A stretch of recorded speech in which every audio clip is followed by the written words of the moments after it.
Welcome to Erie News Now at 6. Work was delayed, but demolition of the old Edison Elementary School on East Lake Road now underway. Tonight, we're going to show you the very latest. This is a live look at Prescow, where the Prescow Advisory Board met to discuss the sand replenishment issue, where the funding stands tonight. Good evening, I'm Mike Ruzzi. Eva Mastromatteo has the night off. Thanks for choosing Erie News Now at 6. Demolition work is finally getting underway on the former Edison Elementary School on East Lake Road. The brand new school opened in April for the last weeks of the school year. Our Lisa Adams was at the site of the former school earlier today, just as the demolition work was getting underway. So Lisa, is it behind schedule? Good evening, Mike. It is. Officials at Erie's Public Schools had hoped to have the former Edison school completely demolished by the start of this school year. Instead, students who learned a lot watching a new building go up will now see the process of demolishing an old building as well. The heavy equipment is starting the big job of demolishing historic Edison Elementary School on East Lake Road. The first work, uprooting old trees and piling them up for removal. Then the demo contractor started taking a bite out of the school's windows and frames. Longtime neighbors like Daniel Zalanis, who enjoyed watching the new Edison go up, feel a little sad about watching a piece of Erie history built in 1931 go down. He started school here. Did kindergarten, just, half a day for a year, and that was it. We played basketball in the gym. I went to Mount Calvary grade school. We didn't have a gym, so we borrowed this one. It's hard to see it go. It's interesting. It's been here forever. It's part of the neighborhood, but it's progress, I guess. Demolition of the old Edison School, which is nearly 100 years old, was supposed to get underway in late April. It is behind schedule because they had to move hazardous materials out of the building before the teardown could begin. But when it is completed, they'll have a new playground and new green space and new parking here. Demolition will take 8 to 10 weeks, so it will be going on when Edison students arrive August 25th. The asphalt and concrete site work that follows will make a safer drop-off and pickup loop for families, something neighbors appreciate. Absolutely. It was dangerous the whole time here. There was too many people parking improperly, and it was dangerous for everybody. So that's definitely an improvement. Turning this into a parking lot and get everybody off the street. Weather depending, installing the playground may have to wait until spring. Yeah, it all depends on what kind of a fall we have, but this whole phase, asbestos abatement, demolition, asphalt and concrete work, and putting in that playground will cost about $1 million. Live in the studio, Lisa Adams, Erie News Now. All right, Lisa, thank you. And time now for weather coverage you can count on with Dakota Hunter. Dakota, what's in store for tonight? Well, Mike, we are going to have a gorgeous evening ahead of us here. So again, if you are going to be out and about tonight, maybe doing some boating, if you want to take the boat out on if you want to take the boat out onto the lake, is what I was trying to say. It is a little choppy, so watch for that, but otherwise good to go. This is a live look in Corey right now from our Rossbacher Insurance Skycam, and yeah, we still do have some clouds around, but these clouds continue to clear out north to south, so expect the clouds to clear as we head through the rest of this evening. 72 is where we sit right now in Corey, and there you see it here on Doppler Max 5D, those clouds moving from north to south, clearing on out. So clear skies tonight, really gorgeous night, and it's going to be comfortable as well. Not too muggy, not too warm, not too chilly, kind of almost in the just right category for tonight. 78 is where we sit here in the city right now, 77 in Harbor Creek, 72 Edinburgh, 74 Waterford, 76 out in Andover. We got it 72 also into Warren. There are the winds averaging about 5 to 15, but the gusts are closer to 20 to 25, and that is creating some choppiness out onto the lake. So just be extra careful, especially those small crafts. Temperatures into the 60s tonight. We've got some gorgeous weather for the next few days. Those details in a few. All right, Dakota, breaking tonight. Erie News Now is learning that Prescow Downs and Casino may soon be up for sale. That's according to sources who tell us that the parent company, Churchill Downs, will be putting the casino up for sale along with 9 other properties and holdings. Our Philip Ward reached out to Churchill Downs for a comment on the matter, and they told us in an email, tune in to our quarterly earnings call tomorrow morning at 9 a.m. We'll be sure to continue to bring you the very latest on air and online with this breaking news. Erie hosted one of the region's largest cybersecurity summits today, bringing the public sector technology leaders together to learn how AI and new security tools are used in reshaping the way government agencies defend against fast-moving digital threats. Our Stephanie Lowe went to the tech summit. So Stephanie, you spoke with the FRC's CEO and one of the keynote speakers. What are they saying about the challenges agencies are facing right now? Yeah, good evening, Mike. Both told me advances are coming and they're getting more sophisticated attacks-wise online. But they also said that public sectors are not having enough resources to fight these and is a continuing vicious cycle. But they hope that summits like these help change that narrative.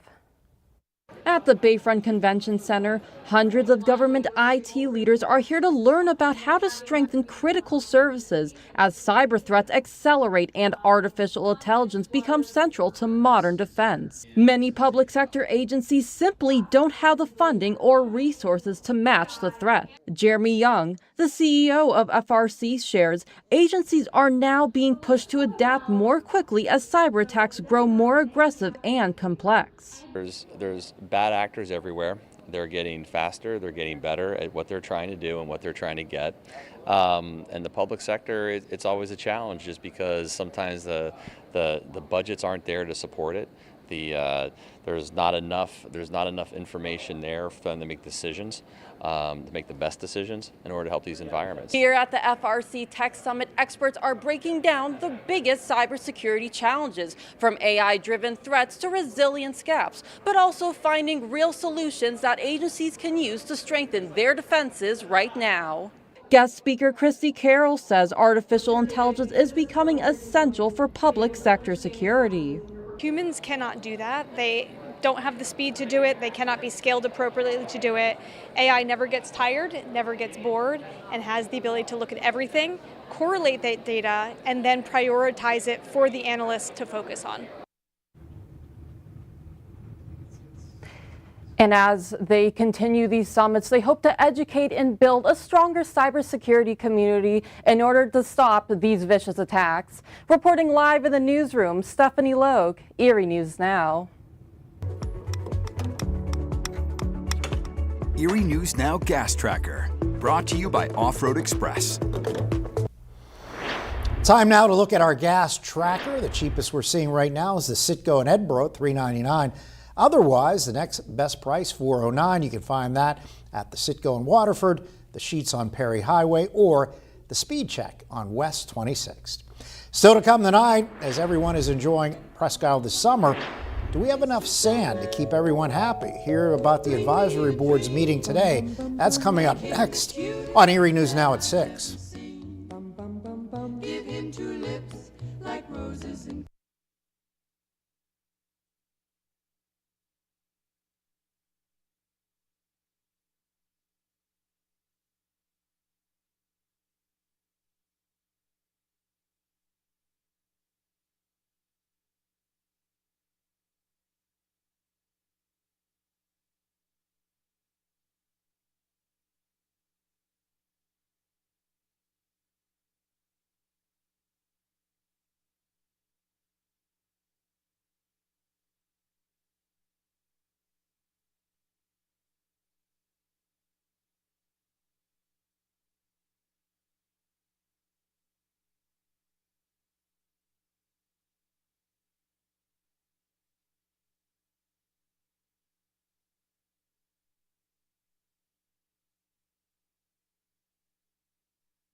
From Erie News Now, this is coverage you can count on with Mike Ruzzi. The debate over funding for sand replenishment has gone on for years, and it was the topic during the advisory committee meeting once again today. Our Elspeth Meisner joins us. Elspeth, you were at that meeting. They were talking big points throughout the afternoon. What is your takeaway? Mike, attending the meeting today tell me this has been a serious issue for years. In fact, the chairman of the advisory committee, Joe Fott, says it's been an issue since he first got on the board over 30 years ago. The goal of today's meeting was to find more dependable funding ways from both the state and the federal government for sand replenishment. The committee was made up of representatives from state offices, the U.S. Army Corps of Engineers, members of the DCNR, as well as Congressman Mike Kelly, and the head of the committee, Joe Fott. Congressman Kelly says he's been a big supporter of more sand funding replenishment for years. He believes it's a good return of investment for the Erie community and thinks today's meeting was a positive step in the right direction. But there is that concern that federal funding needed for this year's sand replenishment might not happen this year after all. The state has put the $1.5 million into the pot, so we're good there. The federal funding has been much more of a challenge. And it wasn't until fairly recently that through both the senator's offices and Congressman Kelly's office that we're at least able to get that process going. Some say, oh, don't worry, we're still going to secure it for this year. Look, I don't know that that's possible or not possible, but what I do know now is we have a game plan. Congressman Kelly, he doesn't know if it is possible for this year, and time is running out for that deadline to get funding from the federal government. Kelly stressed that he wants to help and he wants to get more money from the federal government. He just needs to know how much more is needed. This is a developing story we'll continue to follow. Elspeth Meisner, Erie News Now. Now, first warning weather with Dakota Hunter.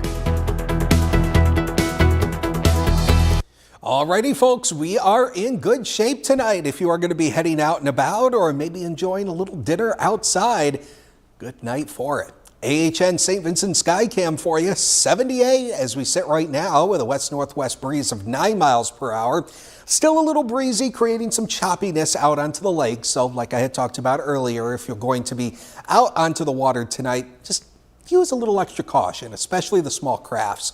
So nice, clear, starlit night tonight. So really just a gorgeous summer night for us. And we continue this sunshine through tomorrow and into Friday. Loads of sunshine. We stay dry. No rain chances through the end of this work week. But as we head into the weekend, it's going to be kind of split, 50-50. Saturday, probably the best day over the whole weekend, but the sunshine will go behind clouds into the afternoon. So if you're up in the morning, you'll see the sun. By the afternoon, it's going to be pretty overcast, and then showers and storms slide in as we work into Sunday. But it's not going to be an all-day rain as it stands right now.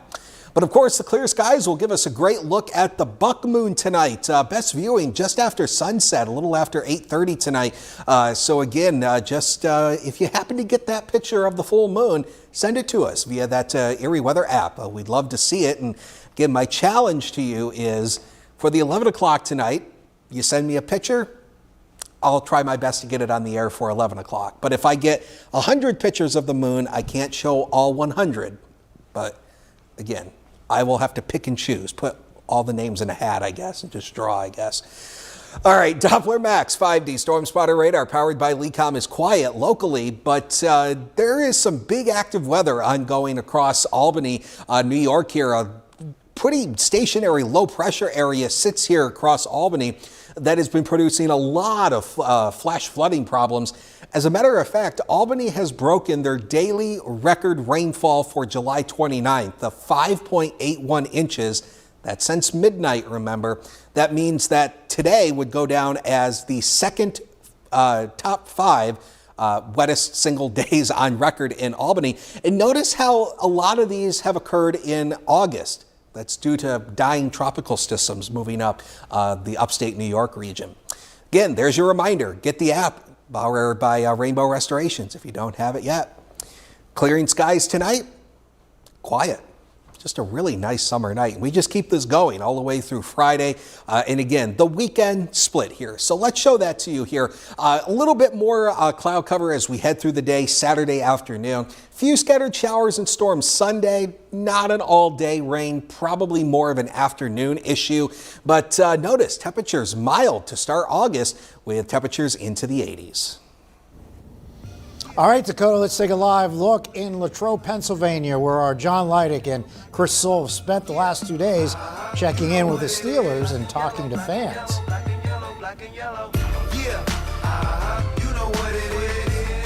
Get your Thursday started with Erie News Now Sunrise. We'll go live to southern Erie County to check out the big effort to beautify downtown Corey. Plus, we're clouded around in Girard as they count down to the return of Dan Rice Days.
From Erie News Now, this is coverage you can count on with Mike Ruzzi.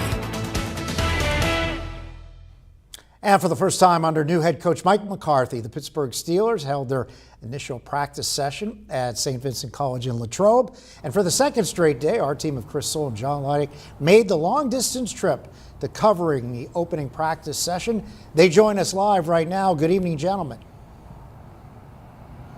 Good evening, Mike. John, the first day is in the books. Fans were here, players were on the field, excitement was in the air, and change was in the air, not only for the young rookies stepping field in the first time for their first training camp, but for some of the veterans as well. Yeah, for guys like Cam Hayward, they've known nothing else besides a Mike Tomlin-led Steelers training camp here at St. Vincent College. But nonetheless, it was a pretty good day for the defenses. They clearly pretty much dominated the offense throughout this one. I think Cam Hayward had the quote of the day. When asked about all the change that has taken place under the Mike McCarthy era, he said, he was asked, do you embrace it? He says, I have to. The dinosaurs didn't do it, and look what happened to them. So here's what Cam Hayward had to say about embracing the change that comes with a new coaching staff. A lot of unknown. I got to prove myself just like everybody else, and I'm not running from that.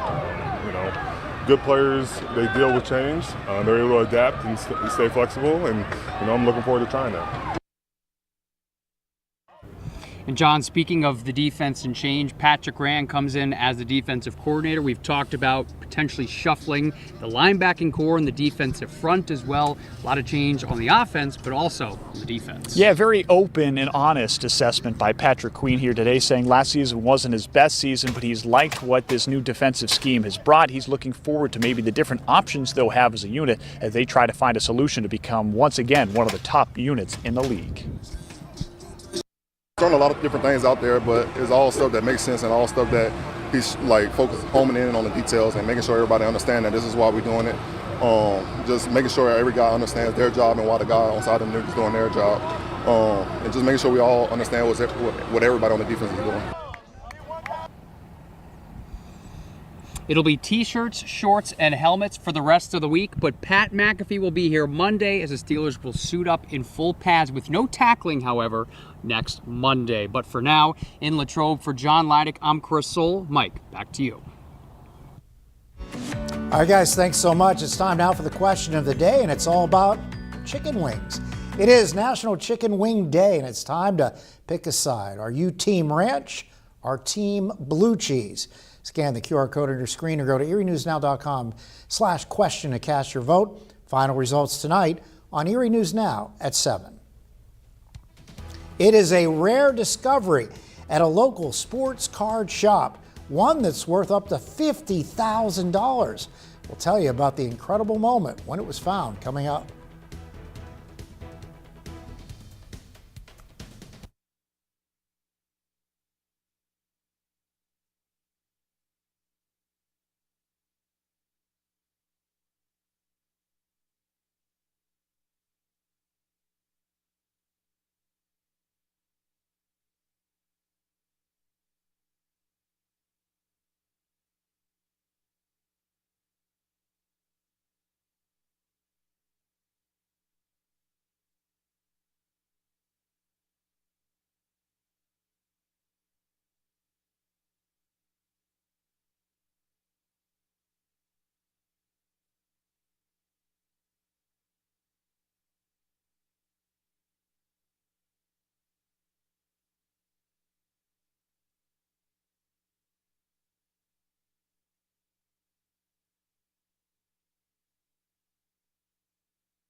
From Erie News Now, this is coverage you can count on with Mike Ruzzi.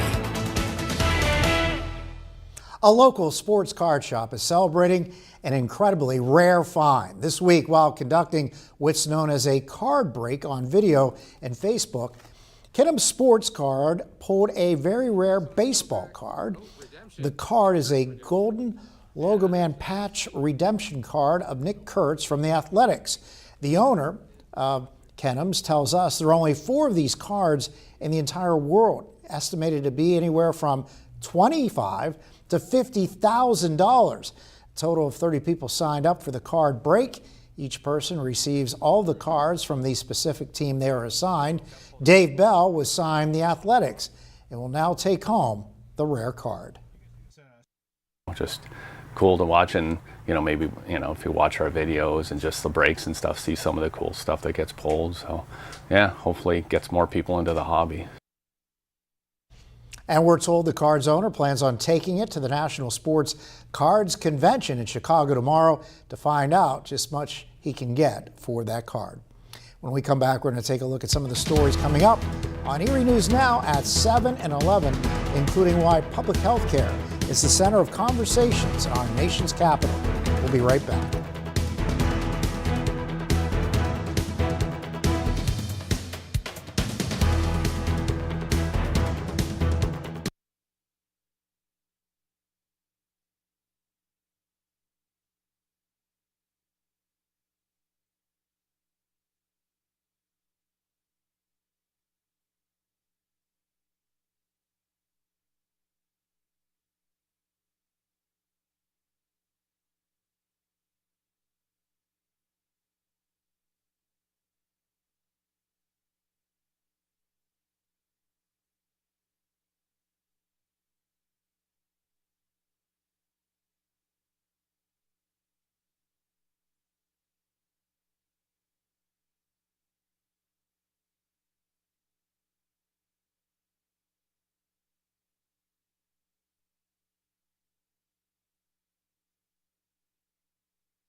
From Erie News Now, this is coverage you can count on with Mike Ruzzi. Public health was a major topic of conversation today in Washington, D.C., whether it's the ongoing conversation surrounding COVID-19 or the debate over health care funding. Decisions being made at every level could have an impact on communities across the country. Our Mackenzie Robson will have more on this issue coming up tonight at 11 o'clock. And rural health care is under the microscope here in Erie at the Sheridan Erie Bayfront as political leaders discuss how to improve health care for rural communities. A congressman who represents California's 17th district, which includes Silicon Valley, is the featured speaker. Our Philip Ward is there, and we'll have reaction tonight on Erie News Now at 11. That is our report for now. Thanks for watching, but join us again for Erie's only 7 p.m. newscast on WICU 12. Until then, you have a great night.